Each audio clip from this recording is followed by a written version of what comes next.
Mga ka-business, baka samantalahin ko itong pagkakataon na to. Kung po pwede po sana, lalambing ako sa inyo. Suportahan niyo po yung Anime Reactors TV. Solid ka business po yan. Tapos ano po kasi siya, bedridden na po, mga ka-business. So sa pamamagitan ng pagbablog, awa ng Diyos nga, na-monetize na siya. Nagkakaroon siya ng kaunting revenue. Kaya maliliit lang kasi yung views niya. Baka pwede po suportahan natin si Anime Reactors TV. Yan. Pero bedridden na po siya. Kaya mapapansin nyo yung at least na mukha niya, pinapakita niya. Cartoon character. Suportahan po natin yan, Anime Reactors TV.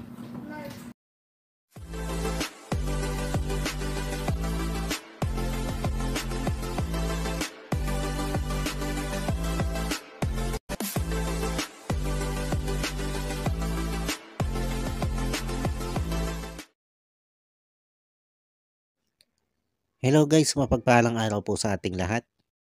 Narito pong muli ang inyong lingkod, Anime Reactors TV.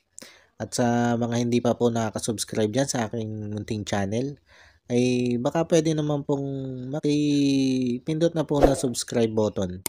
At makilike and share na rin po ng aking mga video. At patuloy din po natin suportahan ang Mag-amang Ka-Business Official at Papa Dins TV. At ganun din po yung kanilang second YouTube channel na Ka-Business Family. Yun, panibagong araw, panibagong reaction ulit tayo guys. At for today's video po ay gawan po natin ng reaction. Itong muling pagpunta nila Papa Dins dito sa Bulacan. Na kung saan nga ay sinundo nila itong si Kyla para muling ipagamot o muling ipa-check up. At ang re-reaction na natin dito guys ay yung pagbabati nitong sila Boogie at ni Nanay Seni. Dahil sa videong ito guys ay nagbati na ang dalawang ito.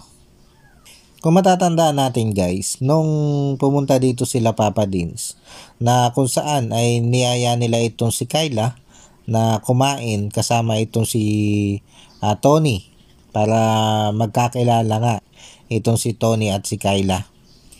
Nung bago nga po pumunta ito sila Papa Dins doon sa kainan, ay hinanap nitong si Nanay Seni itong si Boogie. Itinanong ni Nanay Seni kung nasaan nga daw po itong si Boogie. Pagpapahiwatig na namimiss niya na itong si Boogie. Ito din kasi yung sabi niya. Kaya sabi naman ni Papa Dins, ay dadalhin niya sa susunod doon si Boogie. At eto na nga guys, yung pagkakataong yon. Ito na yung pagkakataong dinala ni Papa Dins itong si Boogie dito sa bahay nila Nanay Seni.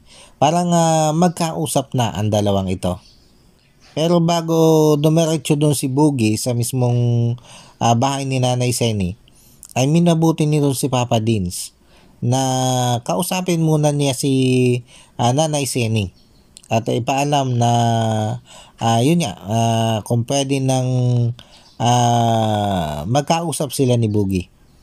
At ito si Boogie ay naiwan muna dun sa tindahan ng mga gulay na katabing bahay din lang ni Nanay Seni. At eto nga, nung magkausap na ito si Papa Dins at itong si Nanay Seni, nang sabihin na ni Papa Dins dito kay Nanay Seni kung pwede na ba silang magkausap ni Boogie, ay agad namang sumang-ayon itong si Nanay Seni. At dito nga ay nagbiro pa si Papa Dins na ito si Boogie nga daw ay natatakot dito kay Nanay Seni. At nagbiro din dito si Nanay Seni na siya ba daw ay nakakatakot. At sinabayan niya yun ng tawa. Pero para sa akin guys, doon sa ipinakita ni Nanay Seni noon, nung panahon talaga na galit siya dito kay Boogie, ay sino ba naman ang hindi matatakot doon? Ay talaga namang nakita natin kung ano yung galit noon nitong si Nanay Seni.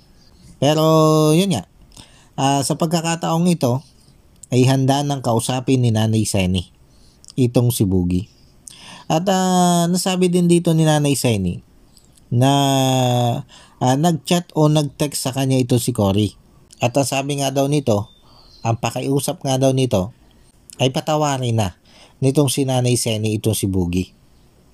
At dahil naawa nga daw itong si Nanay Seni dito kay Cory, dahil ang banggit ni Nanay Seni ay umiiyak itong si Cory doon sa Oman, dahil nga hanggang sa ngayon daw ay hindi pinapatawad ni Nanay Seni itong si Boogie. Kaya naman pinagbigyan na ni Nanay Seni yung kahilingan ni Cory. Siguro para hindi na rin ma-depress doon itong si Cory. Siyempre, bilang ina, ay masakit para sa kanya na yung anak niya na nasa malayo ay nasasaktan dahil nga doon sa hindi niya pagpapatawad dito sa lalaki na alam naman natin na napupusuan na rin ni Cory. Yan naman ay hindi na maiitanggi dahil doon sa kilos pa lang nila, doon sa mga ipinapakita pa lang nilang galaw at tinginan, ay masasabi na natin na itong dalawang ito ay talagang nag-iibigan na. Hindi pa nga lang formal na sila'y mag-girlfriend and boyfriend. Pero batid natin, naramdam natin yan na sila'y nagkakaunawaan na. At siguro, isa din sa iniisip ni Nanay Seni ay hindi na naman mapipigilan ito si Boogie na umalis ito si Ate Cory dahil nakaalis na nga eh. Ano pa ba magagawa nito si Boogie? Di ba? Ay mukhang yun naman yung isa sa dahilan kung bakit nga nagalit itong si Nanay Seni. Dahil nakita naman natin sa mga video, sa mga vlog ni Ka-Business, na itong si Boogie ay talaga naman pinipigilan itong si Cory na umalis. At maaaring isa yon sa naging dahilan o naging dagdag sa ikinagalit nitong si Nanay Seni dito kay Boogie. Dahil alam naman natin na ito si Cory nga ang breadwinner dito sa pamilyang ito. Ay paano nga naman kung hindi naaalis itong si Cory? Siyempre ano ikabubuhay nila? Sa hirap ba naman buhay ngayon? Ay saan sila kukuha ng pangkain araw-araw, ng pambayad sa bahay, ganun din sa kuryente at tubig? Kaya naisip siguro ni Nanay Seni na kung hindi aalis ito si Ate Cory, ay napakahirap ng kanilang susuunging buhay. Hindi naman nila pwedeng iasa lahat kay Papa Dins at kay Ka-Business yung pang araw-araw nilang pangangailangan. Tapos may pumapasok pang ang anak nito si Ate Cory. Kaya siguro yun din yung isang ikinainis nito si Nanay Seni. Yung ginagawang pagpigil nito si Boogie kay Cory. Anyway, tapos na yan. At nandito na nga tayo sa patawaran nitong dalawang ito. At ito nga, nung pumayag na ito si Nanay Seni na makausap na niya ito si Boogie, ay sinundo nitong si Papa Dins at ni Bornok itong si Boogie. At dito nga sa pagsundong ito nila Papa Dins kay Boogie, ay niloko-loko pa nito si Bornok ito si Boogie. Alam nyo guys, hindi ko alam kung matatawa ba ako o maaawa ako dito sa itsura ni Boogie habang tinatakot nga siya nito si Bornok doon sa sinasabi daw kuno nito si nanay. Dahil kita nyo naman yung ekspresyon ng mukha ni Boogie na hindi mo alam kung takot ba siya o kung paano.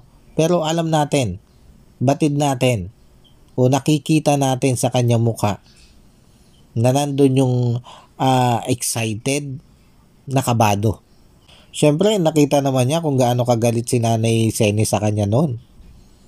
Kaya siguro ganun na lang yung kaba niya na muling makaharap itong si Nanay Seni.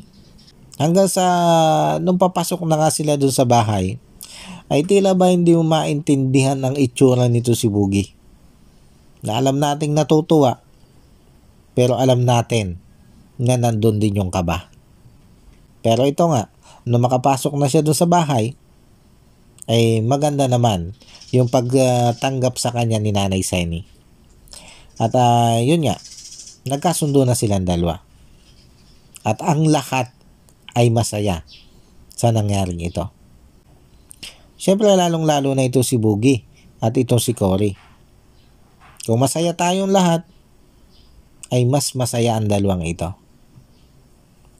At ngayon nga, ay nakita natin na nakakapagbiroan na ulit ang dalawang ito. Nakakatawa na ulit itong si Nanay Seni ng katulad ng tawa niya dati.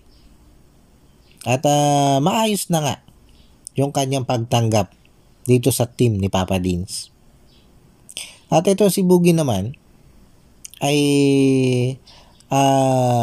patuloy pa rin na humingi ng dispensa dito kay Nanay Seni. Doon nga sa mga nangyari. Doon sa nagawa nilang pagkakamali. Doon sa hindi nga pagpapaalam ng maayos kay Nanay Seni na yun nga, doon sa pagtulog ni Cory doon sa ka-business house. At itong paghingi naman ng tawad na ito ni Boogie ay tinanggap na ni Nanay Seni. At sa ngayon nga ay eto, magkasundo na ulit silang dalawa. At sabi nga ni Nanay Seni ay na-miss din niya kahit papaano ito si Boogie. At syempre ganun dito si Boogie. Na-miss din niya itong si Nanay Seni. At sana nga hanggang sa muling pagdating ni Ate Cory ay talagang totoong tanggap na nitong si Nanay Seni itong si Boogie. Para nga dito kay Ate Cory. Para sa ikaliligaya nito si Ate Cory.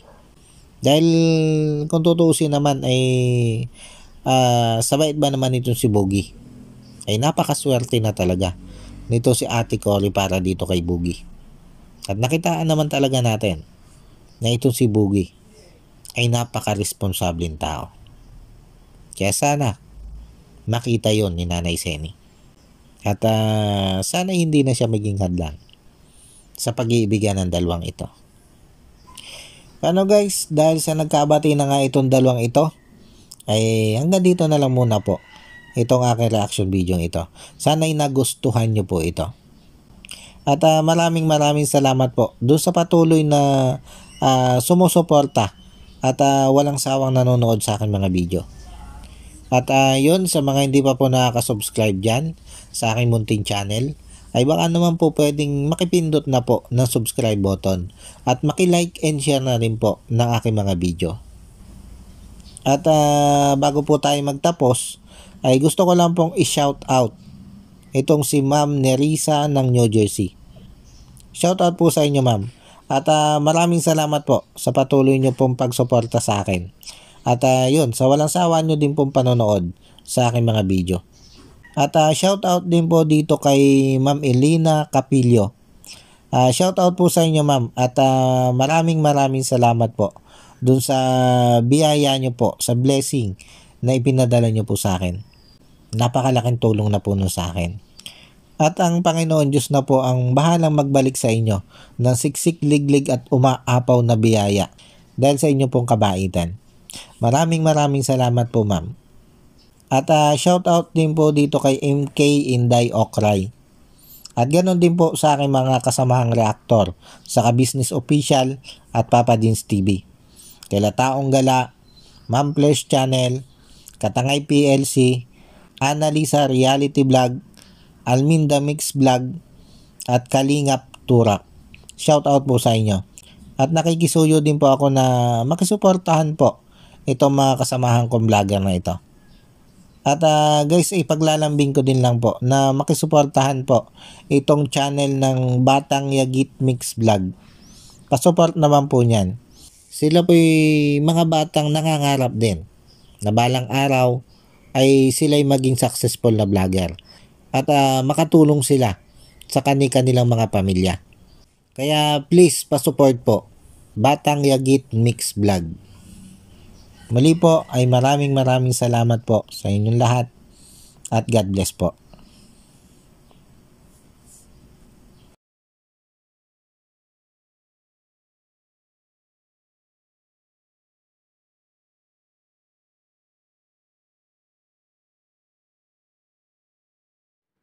Anime Reactors, shoutout po. Suportahan natin yan si Anime Reactors TV. Yan, pakisupport po natin. Siya po ay isang bedridden na mga ka-business. check nyo po yung kanyang YouTube channel, Anime Reactors TV. Siya po siyang bedridden na, ayan, kahit papano nakakagawa-gawa siya ng mga reaction video patungkol sa ka-business official. Suportahan po natin para kahit papano magkaroon siya ng revenue, may magamit siya sa pambili-bili man lang ng gamot. Ano po mga ka-business.